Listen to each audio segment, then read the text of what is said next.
Welcome to today's episode of Forward Thinking Founder Stories, brought to you by Fox Williams. Our Founder Stories series shines a light on the remarkable journeys of underrepresented founders. As part of our ongoing efforts to support diverse entrepreneurial talent, we've created a platform where these inspiring people share their stories, lessons learned, and the unique challenges they've overcome. Throughout this series, we'll delve into the personal business journeys of our guests, explore pivotal moments that shape their success, and uncover invaluable insights for other aspiring entrepreneurs. In today's episode, we're joined by Catherine, founder of Juice. She shares her story and journey to becoming a founder. We hope you find this conversation as inspiring as we did when recording it. Now, without further ado, let's get into it. I'm Catherine Chan, CEO and co-founder at Juice. Lovely to meet Catherine. Thank you. So, Catherine, I wonder if you could sort of start by just taking us through your founder journey, how you got here and where your journey has taken you. Sure. I would say it was a bit of an accidental founder story, actually. I spent 15 years in banking, always on the more credit side of things, structured credit, that sort of thing. And I think I knew that I had just reached my appetite in that space at that point in time, and I met the guys from Velocity Capital. They're an equity platform, and they were just telling me about a problem that they had with their portfolio companies, in that they're trying to grow them, but it was just highly dilutive, having to, everyone's diluting 10% with every round, and so the idea of solving that problem through debt came into play, and that's how Juice was founded. And founder journey, I've been on it for 5 years now. Wow, it's been if I had known at the start what it would be like, I'm not sure. What I would have said about embarking on it, but no, in truth, it's been really fulfilling, really satisfying, and really testing at times as well. And but I've really enjoyed building, and I think I will continue doing that. And that's how I just see my founder story playing out. And as part of that, do you sort of have any particular pivotal moments or breakthroughs that kind of come to mind over that period, or is it all a big breakthrough? I think it's all a bit breakthrough. It's been an incremental breakthrough. Everything about this journey has been so much about learning about myself, learning about this ecosystem, learning how to build a business from scratch as well.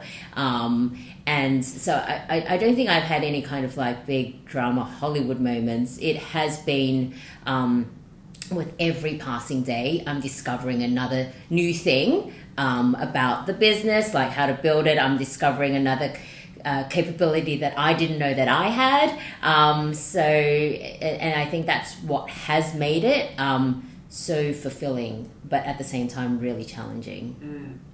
And do you kind of have a long view of the big goals that you'd like to achieve with Juice? What does that look like, and how are you hoping to get there, I guess? Yeah. I mean, the goal for Juice is to try and channel more capital into the economy to help SMEs grow in the UK. That's our objective. And I think the way in which we're doing that is just to try and offer the product direct to market. But I think looking ahead, it's also about perhaps partnering with larger institutions to amplify the reach and accessibility of our product. And I think, once I've done that, that would be a huge kind of like tick off my mark, to know that we have been able to solve this problem, or bridge this gap in the economy, which is well recognized. And beyond that, maybe roll out and see if we can help SMEs, in other regions, because there's a massive shortage of growth capital globally. Yeah. And in that vein of kind of amplification, do you think there are any sort of networks or systems that you've found particularly useful for female founders or for founders more generally that you've kind of tapped into that have been really valuable for you? I think that has been part of the learning journey. I think one thing is that kind of there has been a little bit of a pivotal moment in that my role changed at Juice from CFO to CEO around a year, just over a year ago, and I would say that shift, although I thought it would be very subtle at the time because I thought it was more like a title thing, but actually it has made me, pushed me to go in, to develop my network a lot more broadly, and that is the founder network, especially female founder networks, because I think beforehand I always felt I had a safety net. You know, I'm not, I don't have that leader badge on, so I can kind of sit in the background and just do what I do, but in the background. And certainly I would say that the networks, they are, the female founder networks that I've been part of, they have been really supportive. Sometimes it's a little bit odd. You think, oh, just because I'm a female, you know, why should we shout about it? 50% of the world is female. But actually, when you come to, say, doing pitches and you're like, okay, it is weird why, you know, only 2% of women get or VC funding goes to female founders, and you realize maybe it would help if more people who were sat on the other side of the table looked kind of like me, and I think then that is obviously not the case. So there is actually a lot of work to be done, and so all the female networks that I am part of, there, it's great to see that kind of that movement. Absolutely.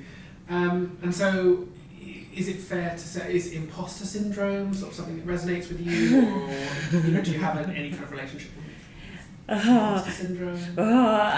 Oh, wow, what a question. I often question, do I live up to my title? Do I live up to the responsibility that the team have entrusted in me? Do I live up to the, all the expectations that my stakeholders, that they have of me? So yeah, I think the fact that I have that question in my mind so often, I think that is definitely there. But I try to just push past it and just keep on just doing what needs to be done every day, which has served well so far. Yeah, and just not get hung up on it. Yeah, and you sort of spoke earlier to wanting to see people across the table who are maybe more like you. How do you embed like diversity, inclusion in your team and in your day to day, I suppose? Yeah. As part of that. So I believe that inclusion, it's not just about, from a kind of gender point of view. I think it's, all manner of just embracing uniqueness, and also being able to support, people's different kind of needs and preferences, be that from working arrangements through to what are the kind of like requirements that are driven from their own, say, personal lives.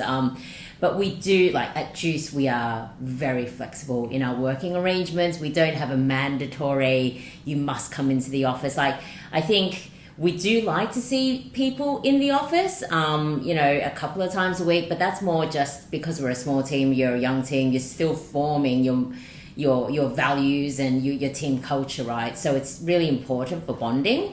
But to that end, like my view is, so long as you do what needs to be done, I don't care what hours you work, where you work from. It's about the output at the end of the day. Yeah, great.